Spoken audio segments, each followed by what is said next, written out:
သင်ခန်းစာအတွက်ပြင်ဆင်ရန်လိုအပ်တဲ့ပစ္စည်းတွေကတော့ရာကုတ်သား12ယောက်ပုံပါစက်ကူကကြီးကတ်ထူစက်ကူဒါမှမဟုတ်စက်ကူထူလိုအပ်မှာဖြစ်ပါတယ်။ဆရာကရော့တက်ရဲ့ညီကိုများပုံပါတဲ့စက်ကူနှစ်စုံကိုပြင်ဆင်ပြီးကတ်ထူမှာကပ်ပါအဲ့ဒီနောက်၎င်း12ယောက်ပုံကိုကတ်ကြီးနဲ့ညှက်ထုတ်ပါအဲ့ဒီနောက်ရလာတဲ့ပုံနှစ်စုံကိုရောပစ်ပါပြီးတဲ့အခါအခန်းတွင်းမှာတိတ်ကိုအသုံးပြုပြီးတော့မြင်းတားရမှာဖြစ်ပါတယ်။အဲ့ဒီမြင်းက9မီတာဒါမှမဟုတ်6မီတာအကွာမှာအရင်ကညှက်ထားတဲ့ရာကုတ်သား12ယောက်ပုံနှစ်စုံကိုချထားမှာဖြစ်ပါတယ်။ရော့တက်ညီကိုဘယ်နှယောက်ရှိတယ်လဲ12ယောက်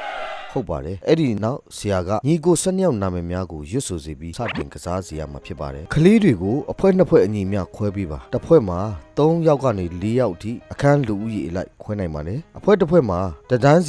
စီစေပြီးတော့တဦးနဲ့တဦး2မီတာမှ3မီတာခွာစီရမှာဖြစ်ပါတယ်အဲ့ဒီနောက်အဖွဲတစ်ဖွဲ့စီကကလေးတဦးစီထွက်ပြီးတော့ဖြန့်ထားတဲ့ကတ်တီထဲကတစ်ခုကိုရွေးယူပြီးနာမည်ကိုကြည့်ပြီးတော့မိမိသင်ရှိချမ်းမြေမှာချထားမှာဖြစ်ပါတယ်အဲ့ဒီနီတိုင်းတဦးစီထွက်ပြီးတော့ကတ်တီကိုယူရမှာဖြစ်ပါတယ်အဲ့ဒီနောက်မိမိယူလာတဲ့ကတ်ဟာမိမိအဖွဲမှရပြီးသားကတ်ဖြစ်နေရင်ကတ်ကိုမူလနေရာမှာပြန်ထားပြီးဖွဲ့ကိုပြန်လာမှာဖြစ်ပါတယ်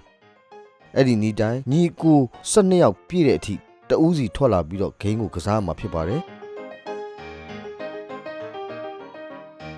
ပထမဦးဆုံး12ဦးပြည့်တဲ့အဖွဲကအနိုင်ရရှိမှာဖြစ်ပါတယ်